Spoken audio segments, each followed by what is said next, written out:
It's hard to picture American cities without the highways running through their core.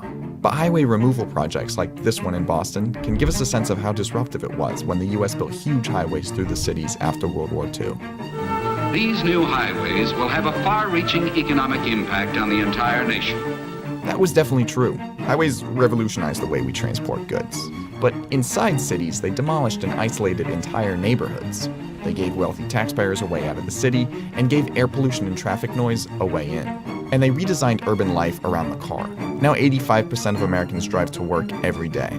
So why did American cities agree to build highways that were bad for cities? It's a really interesting question, and part of it actually goes all the way back to the 1930s, when a group of auto interests, such as General Motors, AAA, formed something called the National Highway Users Conference. They began lobbying for taxes that would help fund highway construction.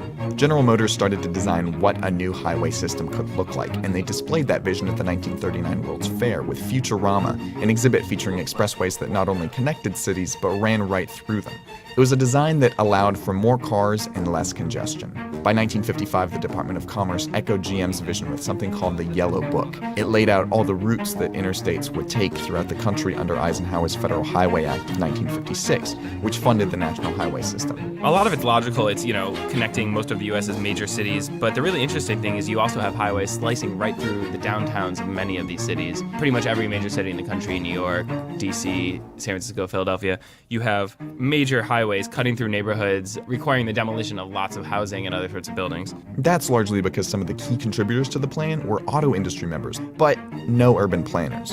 And that's because the profession barely even existed at the time. Nowadays, there's a value placed on preserving neighborhoods, on keeping cities intact, and that concept just really didn't even exist in the 40s and 50s. When people were talking about connecting the country with highways, it seemed pretty natural just to drive highways through the center of cities as well. Local municipalities were particularly eager to build highways under this plan because 90% of funding came from the federal government, and the other 10% from states. There's also a darker side to the reason why all these planners wanted to build highways through downtowns and urban neighborhoods. Highways not only paved the way for more and more white people to move into homogeneous suburbs, they also provided cover for targeted demolitions inside the city. During that era, federal policies and implicit priorities of planners dictated that you had, vibrant, dense downtown neighborhoods filled mostly with African American residents. Instead of being preserved under the plan, they were slated as targets for removal. They were considered blight, and an easy way of getting rid of that blight was by demolishing them and paving a highway through it. Neighborhoods and streetcars were pushed aside to make way for the automobile. Look at the neighborhoods of Black Bottom and Paradise Valley in Detroit.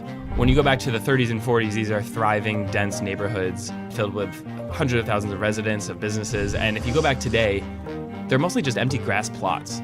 This wasn't just a historical accident. It became a pattern in cities across the country. Poor and minority residents were displaced to make way for highways, and white residents used those highways to commute into the city for jobs and commute back home at night. The only exception to this pattern is in places where highways were slated to go through wealthy neighborhoods.